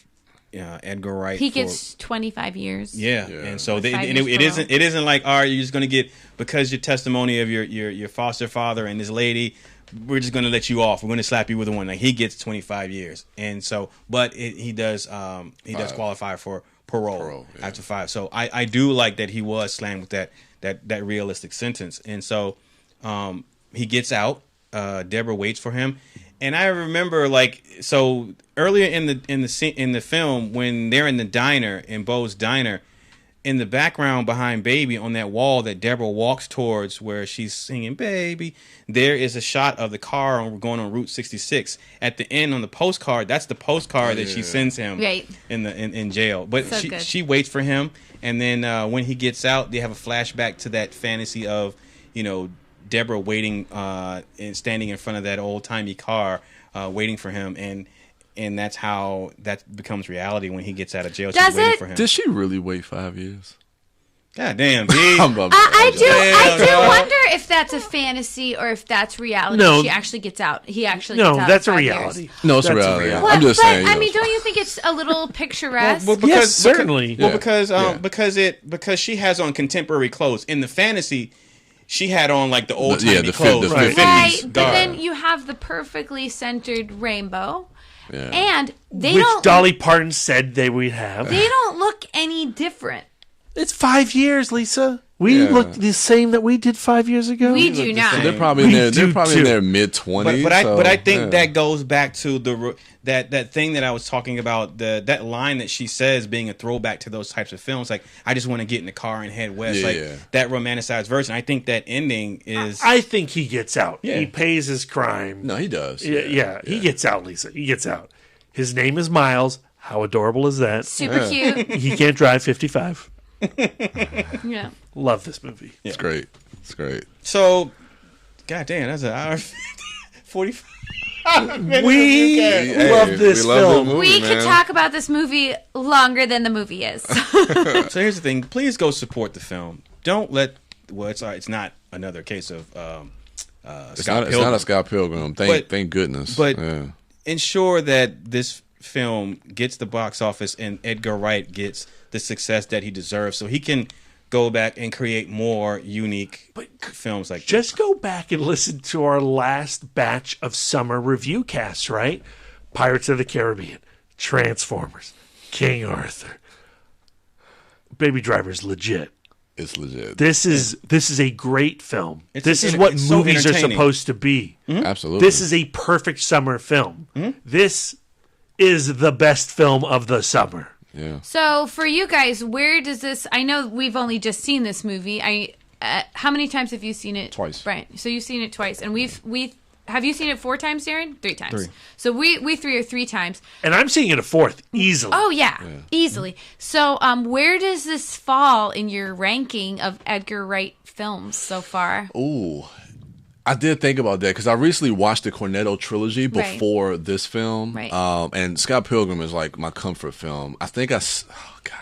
Isn't it tough? Oh, shit. I don't know. I'll tell you my ranking, and then you can tell me yours. So mine right now, I still think that Scott Pilgrim is on top. Yeah. Scott Pilgrim still is number 1 for me, followed by Baby Driver, Shaun of the Dead, Hot Fuzz, World's End. Same. Yeah. The same? You agree with the same? Wrong. You're all wrong. I haven't said mine yet. No. You're wrong. You're wrong unless you're going to agree with me right now. Well, you ready? You go first. You ready? Okay. Shaun of the Dead is my favorite film. It was my first. I felt like while I was watching Shaun of the Dead, I was watching a classic being born in front of me. Okay. My second favorite film, Baby Driver. Yeah. Then I go Hot Fuzz. Then I go World's End. Then I go Scott Pilgrim. Okay, you are wrong. Yeah, that's fucking wrong. No, it's right. You're all fucking wrong. So let's but hear here's Brian's. the thing. They're all great. They are. They're all great. You can't say they're all great until Brian. They're all great. We can't have the wonderful ending until we hear Okay, Brian's. all right. Let me tell him how he's wrong. I'm going to go Scott Pilgrim. Yeah. Baby Driver. Correct. Shaun of the Dead. Yes. Yep. Fuck you guys. I'm going World's End and then Hot So Fuzz. you just screwed it up right at the end. Okay. I- your first three were good. You were good. I love World's End. I really like World's World's End. End is great. World's End Yeah. is great. They're all great. Yeah, I mean they're all A plus movies. Shaun of the Dead, Baby Driver, Hot Fuzz. You could say that World's as End. thousands. I'm editing that out. Shaun of the Dead is the best People are in going to the be tweeting Cornetto. us. People are going Yeah. to be tweeting us. So what's Brad? Why didn't Brad give his thought? What is his ranking? I didn't hear that in the episode. Mine is the right ranking. It took me to rewatch the Cornetto to solidify that, because before I was on the World's End. I love the World's End, but rewatching the Cornetto trilogy, Shaun of the Dead, you're right. It's something completely different. It's a great film. Shaun of the Dead is awesome. All of his it's just like ranking Tarantino's films. It really is. Yeah. All right, let's do that now. Oh, Okay. No. Django Unchained. No. Number 1. Death Proof. God damn. Number All right. 1. Well, it's up there. It's on 3. But I mean, Baby Driver is just what I love in movies. There could not be a movie more made for Lisa Gullickson specifically, because it's music, it's heist, it's kissing. My 3 fucking favorite things in movies. So stoked. Yeah. All right. So go out and see the film. Please support the film. We say all that to say this. Please support the film so that Edgar Wright can get the success that he deserves, and that so he can bring us more unique films in this way. You can follow the podcast at IdModcast on Twitter, Instagram, Facebook, and Letterboxd. Not Letterboxd, but just Instagram, Facebook, and Twitter. And let us know your thoughts. Let us know your ranking of the Edgar Wright film, so Brad can tell you you're wrong. And unless they're the same ranking as Which are the correct ranking? Brian Young is at the Turtle Dork on Twitter. You sound like Dave Ehrlich. At the Turtle Dork 1 on Instagram, and Brian William Young on Facebook. Lisa Gullickson is at Wife Stop Dork. giving me an erection, Brian. Lisa Gullickson is at Sidewalk Siren on Twitter and Instagram, and Letterboxd. Brad Gullickson is at Mouth Dork on Twitter, Instagram, Facebook, Letterboxd, and Untappd. And I'm Darren Smith, the Disco Dork, on all social medias. That's going to do it for us. Thank you all for listening. Enjoy the rest of your summer. Be on the lookout for It My Film Club episode. We're going to be talking about Die Hard, another classic. We got a fistful of high school coming up Friday in honor of Homecoming's Spider-Man Homecoming. And our Comic-Con preview cast is coming up next week. And Alamo Draft House is screening Trespass. So we're going to do a Trespass cast because our buddy Rap Dork Physics is a huge fan of that movie. And we need to know why. And also be on the lookout for our War of the Planet of the Apes cast to continue our summer blockbuster screening and reviews. Comic-Con is coming up, ladies and gentlemen. That's really all you need to know. Oh, my God. So we're about almost 2 weeks out from that. So be on the lookout for more content. Thank you all for listening. Enjoy the rest of your summer. Go see Baby Driver again. And until next time.